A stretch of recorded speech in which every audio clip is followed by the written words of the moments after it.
Coucou les grands! Aujourd'hui nous sommes le jeudi 19 septembre 2024.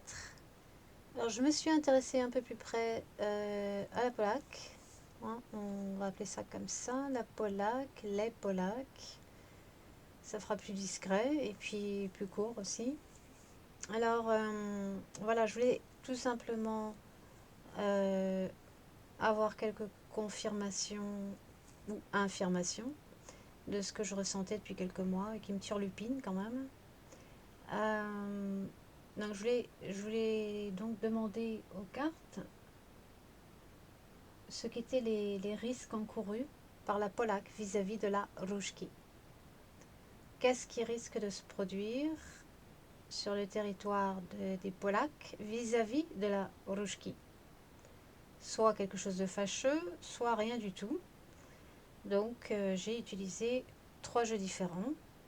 Alors je vais vous présenter les coupes déjà. Alors, nous avons ici l'homme suivi du 6 de pique. Alors, l'homme représenterait ici le dirigeant. Hein. Donc le dirigeant, je crois qu'il s'appelle Duda, D-U-D-A. Ouais. Moi, je pense qu'il s'agit de lui là. Hein. Alors, le 6 de pique, là, c'est pas fameux par contre. Déjà, on nous annonce la couleur de ce que le pépère Duda risque de se faire complètement avoir, complètement berner, et puis surtout ouais, se faire trahir en fait. Hein. Alors moi, au-dessus de ça, je vois bien une femme. Il me semble que ce serait le calamar du pays de Bidé, qui pourrait l'entraîner vers quelque chose de très très très très foireux, et qui va se retourner contre lui, contre son pays, et qui entraînerait d'ailleurs possiblement une sorte de désolation, une sorte de cata. Il va se faire piéger, il va se faire berner en fait. Hein. Vous avez ici le cheval de Troie. Donc il y a vraiment un piège qui va être tendu, un piège et une trahison vis-à-vis de ce dirigeant polac. Parce qu'il va se laisser entraîner, il va se laisser influencer, mais pas dans le bon sens. Hein. Donc les choses risquent de se retourner contre lui, contre son pays. Donc là vraiment, c'est pas terrible. Bon, alors la seconde coupe, nous avons le 4 de coupe suivi du 6 de coupe. Ici on nous parle du passé. Alors les cartes mettent l'accent là cette fois-ci sur effectivement le passé, les rancœurs liées au passé. Bon, c'est pas surprenant, vous me direz, mais bon, ça confirme quand même que dans ce pays, hein, les Polacs ont une forte hostilité vis-à-vis de la Różki, mais qui remonte vraiment, qui est tout simplement très ancrée dans le passé. Il y a une absence de lâcher prise. L'hostilité est vraiment ancrée ouais, c'est ça, dans le passé, dans ce qu'était la Różki avant et qu'elle n'est plus aujourd'hui. L'Union soviétique plus lointique, mais il y a encore énormément de rancœur apparemment dans ce pays, dans l'ensemble de la population et des dirigeants. Donc quelque chose d'assez ancré quand même. Hein. Ouais. Bon, ça on aurait pu s'en douter, mais bon, c'est toujours bien d'avoir une validation par les cartes. Donc ça nourrit en fait, si elles mettent l'accent là-dessus, les cartes, c'est que ça va nourrir les problèmes qui vont leur tomber dessus en fait par la suite. Hein. Évidemment, c'est un facteur non négligeable en fait. Parce qu'ils auraient pu choisir d'agir autrement, mais à cause du passé, ils sont sous la coupe du passé, on peut dire ça comme ça. Et finalement, ça les emprisonne quelque part. Hein. Et ça risque bien de leur attirer beaucoup de malheur. Nous avons ici la carte de l'accident. Mais plus qu'un accident, je vois encore une fois une cata ici, une vraie cata hein, qui va tomber sur la population, surtout avec pensée amitié. Donc là, quelque chose d'explosif, quelque chose d'inattendu. Ici, je verrais bien une frappe. Mais on peut tout simplement parler de guéguerre. Mais pour commencer, je ressens plus une frappe. Une frappe totalement inattendue, en tout cas par la population.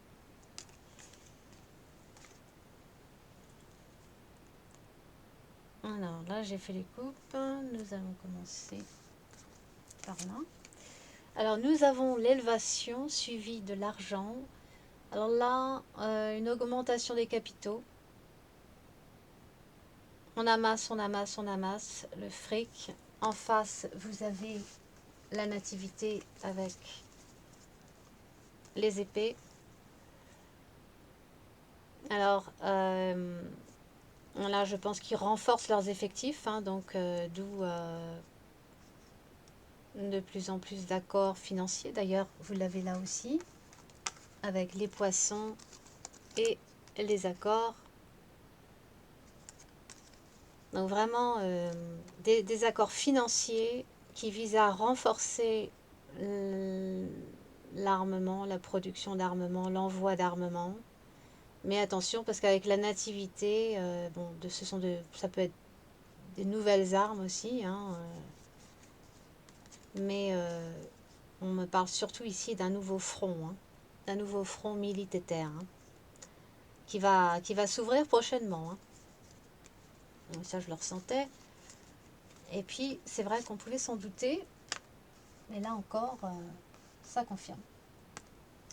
Donc, voilà, c'est en préparation, énormément de plus en plus de transactions, grosses transactions financières qui visent à renforcer les effectifs, notamment au niveau, je dirais, de la protection des frontières. Alors ça peut me parler aussi de tout ce qui est frontières, espace aérien, puisque vous avez la cigogne. La cigogne est un oiseau qui vole. Donc bien sûr, il ne s'agit pas des oiseaux, hein, mais l'espace aérien ici, des avions, tout ce qui touche l'aviation. Donc cette étoile-là, c'est aussi l'étoile de la protection, mais également, si vous me suivez depuis un certain temps, hein, c'est aussi la carte de l'UE et ou de l'Otanus. Ici, je vois plus l'Otanus. Vous voyez le symbole au centre. Donc voilà, la protection de l'Otanus, l'alliance de l'UE, et vis-à-vis de tout ce qui est aviation et frontières. Donc ça, voilà, c'était dans la même position, donc qui venait accompagner les grosses transactions financières. Donc il y a vraiment quelque chose d'assez important qui est en train de se mettre en place pour tout ce qui est renforcement de défense, de protection et d'armes et de renforcement d'effectifs, d'armement, etc., l'aviation, l'espace aérien, enfin tout quoi. Donc vraiment là, il y a quelque chose qui se met en place doucement mais sûrement. Mais ils ne sont pas du tout honnêtes, en tout cas en polac, bah, vous me direz, chez nous non plus. Hein. Au niveau de la population, hein, nous avons la carte des chats, c'est aussi la carte de la fourberie, de la malhonnêteté. Et on roule les gens dans la farine ici. Hein. On leur dit pas, il y a plein de choses qu'on leur dit pas, on leur dit pas toute la vérité. Donc la population se fait berner et peut croire que ils n'ont pas trop à s'en faire de ce côté-là. Bon, déjà, ils sont en train de gérer de toute façon quelque chose de terrible par rapport aux inondations. Mais malheureusement, il n'y a pas que ça qui va leur arriver hein, dans ce pays. Hein. Et leur dire plus loin Jean, ne leur disent pas tout ce qu'il y a à savoir pour ce qui est de préparer les gens. De préparer les gens, de leur dire la vérité quoi, de ce qui se passe, de ce qui se prépare. Ça n'en a pas l'air en tout cas. Hein. Alors ça, c'est ce qui se passera prochainement. Vous avez la carte du despotisme suivie de la table. Là, on nous parle d'un refus de négociation. Alors maintenant, si le despotisme avait été placé après la table, là, j'aurais pu y voir une tentative de négociation. Mais là, il y a un refus catégorique avec le despotisme de toute négociation vis-à-vis de la Rouchki.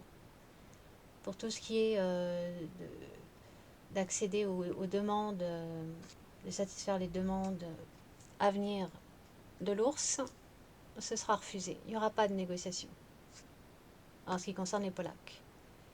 Et attention, évidemment, ce ne sera pas que les Polacs. Là, je me suis focalisée sur la Polaque en particulier, mais il y a d'autres pays autour qui vont être forcément touchés aussi. Hein, les pays baltes, puis il y a la Roumanie aussi, pays du Balkan, enfin je ne sais plus lesquels exactement. Voilà, donc ce ne sera pas que la Polaque, bien évidemment, qui vont aussi refuser de négocier avec la Rouchki, ou qui auront aussi des problèmes, des soucis à se faire vis-à-vis de la Rouchki. Donc voilà, vous avez le 5 de bâton suivi du cavalier d'épée. Alors là, on nous signale que prochainement, justement, il va y avoir de la castagne, mais quelque chose d'inattendu. Donc ça peut être encore, je dirais, une frappe, mais quelque chose d'assez brutal et de vraiment inattendu avec le cavalier d'épée. Hein. Donc quelque chose qui va prendre par surprise surtout la population. D'ailleurs, en résultat, nous avons les rails suivis du miroir brisé. On nous parle encore d'une catastrophe ici, qui pourrait donc frapper des infrastructures de transport notamment. Alors ça peut être ferroviaire, puisque nous avons les rails. Ce sont des transports qui transportent effectivement des marchandises, voire de l'armement. Mais en tout cas, les conséquences de cette cata seront, oui, plutôt lourdes, mais ça va s'étendre sur plusieurs années. Hein. Les conséquences, les séquelles vont vraiment durer et perdurer pendant plusieurs années avec le miroir brisé. Donc voilà, les infrastructures de transport pourraient être attaquées. Il pourrait y avoir une frappe ici. Nous avons aussi l'infortune avec les pénates. Là, je vois bien les petites gens qui vont vraiment souffrir, hein, surtout dans les villes. Dans les villes, et puis qui peuvent s'attendre d'ailleurs à des coups durs. Hein, notamment là où les gens essaient de se détendre, les lieux de loisirs, on va dire, hein, qui risquent d'être attaqués aussi. Vous avez les plaisirs avec le chat noir. Donc le chat noir, c'est toujours très mauvais. C'est aussi une trahison, notamment sur le petit peuple, sur les petites gens, sur les gens ordinaires. Donc des coups durs, des frappes, quelque chose de violent quand même. Hein. Donc comme d'habitude, oui, ce sont les petites gens qui vont souffrir et qui vont galérer. Et puis ces deux cartes-là me montrent aussi une défaite et une trahison. Avec le 4 d'épée, le 3 d'épée. De la Polaque. Vis-à-vis de la Rouchki. Parce que effectivement, ils vont essayer de s'attaquer, de s'opposer directement à la Rouchki, mais ça se traduira par une défaite, un retrait et une défaite cuisante, hein, avec le 3 d'épée.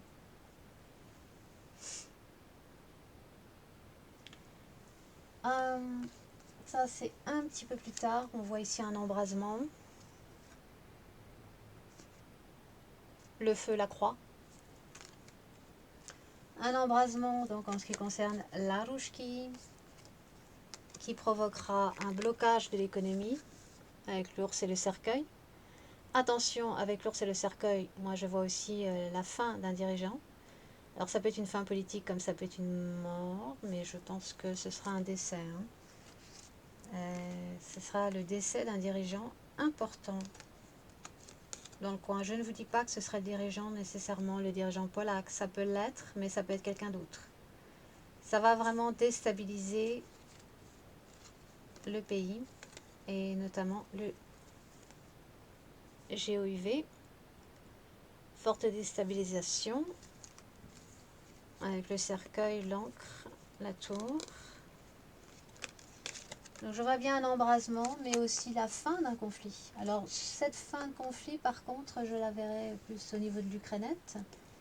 Comme on peut aussi s'en douter que ça va bien finir par se terminer, effectivement. Donc ça se terminera bien.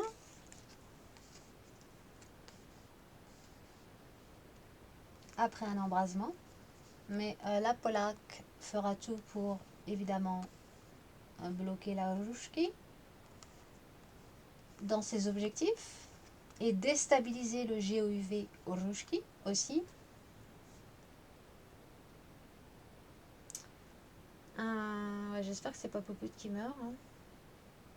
Bon, a priori, je pense pas. Mais bon, on verra. Ils vont tout faire pour bloquer la Roushki. Non seulement cela, mais là, on voit ici la cupidité, la convoitise de la Polaque par rapport à des territoires en Ukrainette, probablement l'ouest de l'Ukrainette, mais avec le mont, ils seront bloqués, surtout avec le 8 de pique. Donc voilà, ils vont vraiment chercher à s'accaparer des territoires en Ukrainette une fois que le conflit en Ukrainette sera terminé. Mais ils vont pas y arriver. Blocage par la Roushki elle-même. Et là, vraiment, ce serait vraiment une guerre officielle, avec la médaille et les épées. La confrontation militaire. De taille.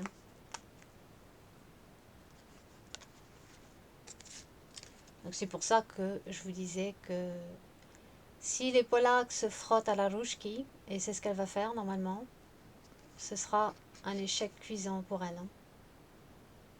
Et ça va être terrible pour évidemment la population, ça on s'en doute bien. Hélas, comme dans toutes les guerres.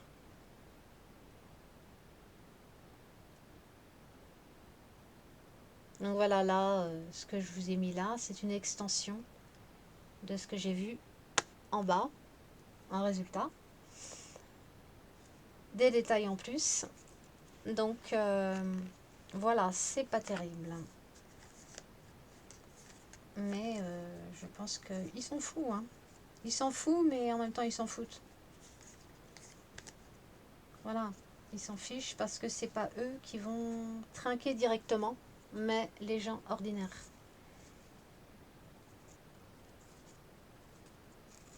Voilà, là, on voit bien l'entraînement, la préparation de l'armée avec, vous avez ici le cavalier de denier, le 6 de denier.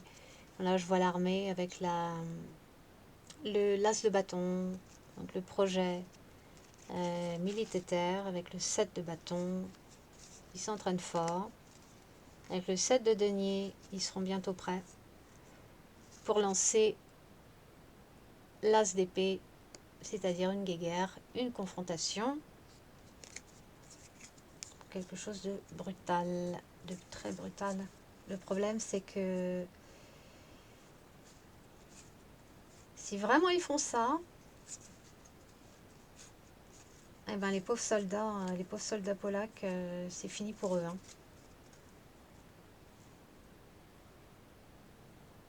C'est vraiment fini pour eux. Voilà. Donc, rien de réjouissant.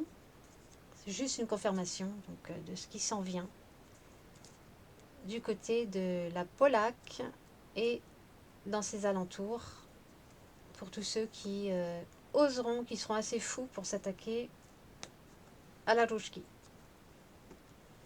Voilà. Allez, je vous embrasse et puis je vous dis à bientôt. Bisous.